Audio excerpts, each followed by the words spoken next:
Vanakkam, Namaste, and Sanmunani to all excellencies, dignitaries from all over the world, members of the press, and esteemed participants.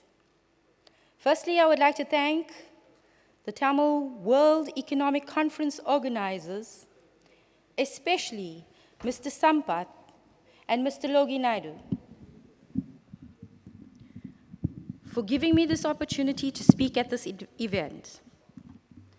It is indeed an honor, and in addition, I would like to thank God, my holy masters, my husband, my family, my ancestors, and my gurus, because without them, I cannot do the work that I do today.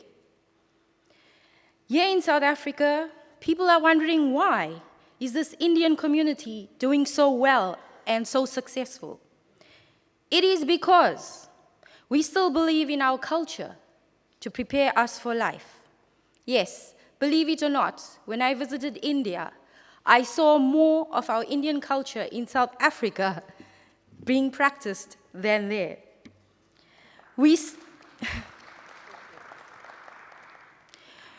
still believe in keeping our Indian identity and our Indian value systems intact, and we always support our Indian community for development. To reiterate the words of our Royal Highness, His Majesty Goodwill King Zwelithini, I would say, through our Indian value-based education, we as non-resident Indians has achieved the impossible in South Africa, a foreign country from our motherland. We have found our way into the very highest positions in the different professions and made important contributions to the economy and education of South Africa. Everywhere you go in South Africa, you will see how our Indian culture has been woven into the way of life of South Africans. From the food they eat, to the music they listen to, and the dance forms that they practice, as our king had mentioned yesterday.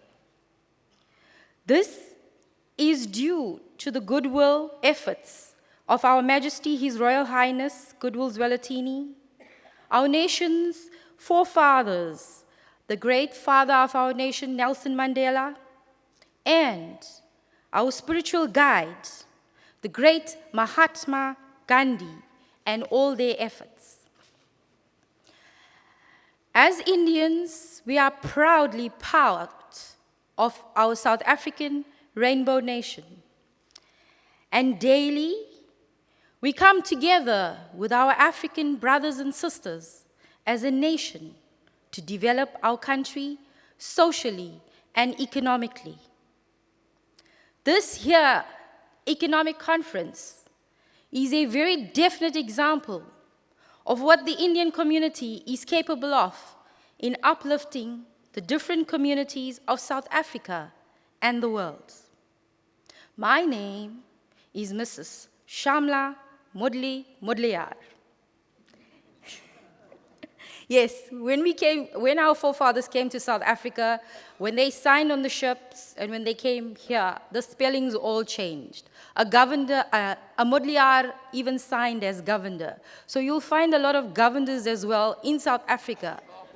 Yes, but they actually Mudliars. I see myself as a social environmental activist, and I'm proud to be an Indian born in my country, South Africa. I belong to the 5th generation Indian population of South Africa. I work side by side with my family members and our African brothers and sisters to clear our farms one patch at a time of stones and tree stumps. We worshipped the soil. Whenever we chopped down, we replaced. We chose to plant the white gold of the time, sugar cane. We also planted various vegetables to sustain an income and to put food on the table. Many permanent jobs were created through farming in South Africa. Children of both the Indian and African families prospered professionally, economically, and socially through our farming activities and farming communities. Racial tensions due to the political aspects created by the divide and rule philosophy of the apartheid government succeeded in many Indian farmers leaving the farms. We endured many hardships, which included burning of our fields, damage to our crops, and threats to our lives. I am a survivor of the riots that were held in 1985. I was a little child growing up on the farm, but I lived through it. And today, I can still live in peace and harmony and smile with my African brothers and sisters, because that is what our culture has taught us to do. Live with Ubuntu and humility.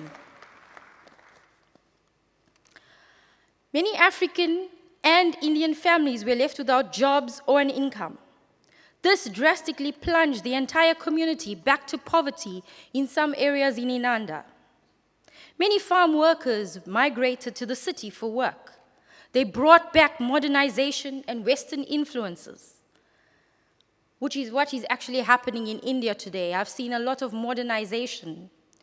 And here in South Africa, when that happened, we found that it was clashing with our ancient African philosophy of Ubuntu, which means humility for humanity.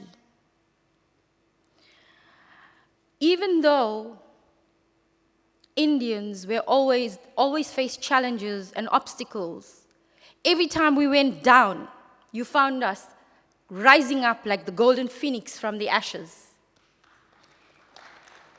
And today, I can proudly tell you that we still have our farms with flourishing sugarcane in Tea Estate.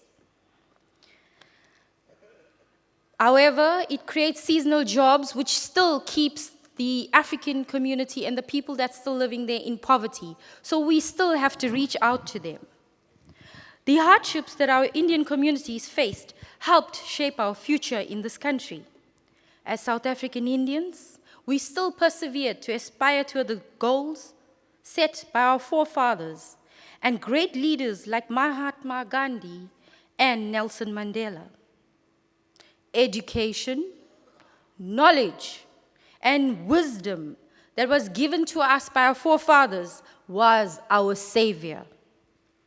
Today, communities all over South Africa and the world that follow the teachings of Mahatma Gandhi have become self-sufficient and empowered professionally and economically and socially by preserving the most important thing, that is our individual cultures, that is being an Indian and being a Zulu within different areas.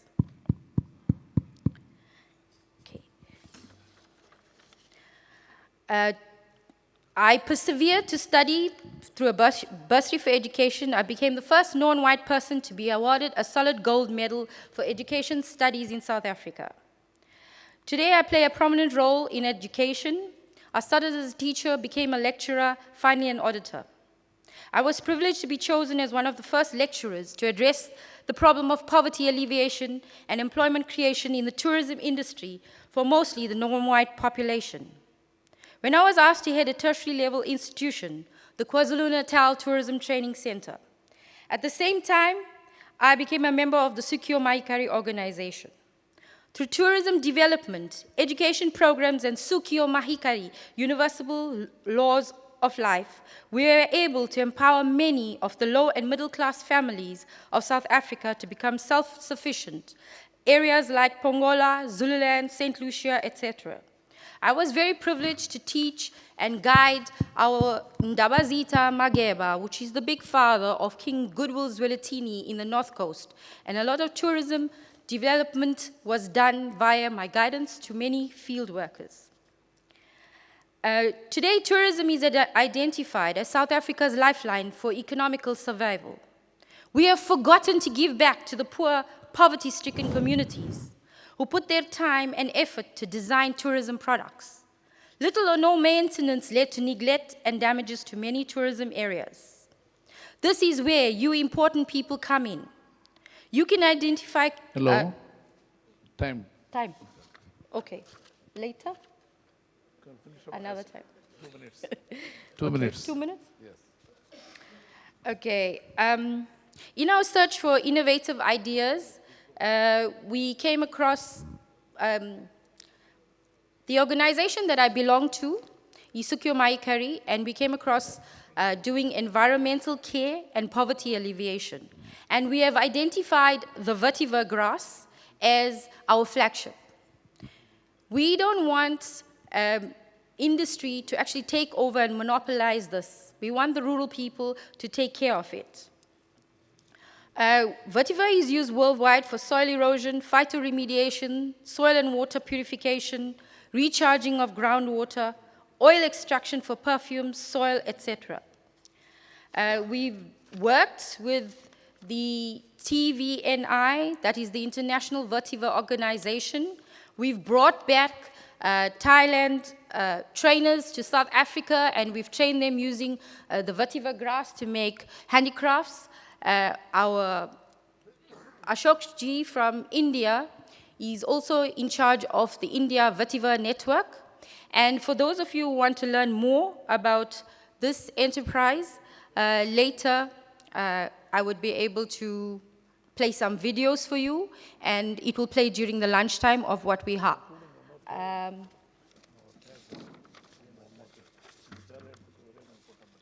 I love transformation. I love change. I believe this world is a good place. I believe every one of you seated here today can make a change, however small, to help the poverty people all over our world. I leave you with this guidance from Mahatma Gandhi. If you don't know where you came from as a nation, you will never know where you are going. Let us all make a promise today and work together to alleviate poverty by becoming more socially responsible, as our great forefathers, Nelson Mandela, advocated. We can do this by practicing Ubuntu, the universal bond that connects all humanity. And as a Gandhi follower, I advise you to be the change you want to see in the world. And as our tribute to our forefather, Nelson Mandela, I say, I am what I am because of who we all are.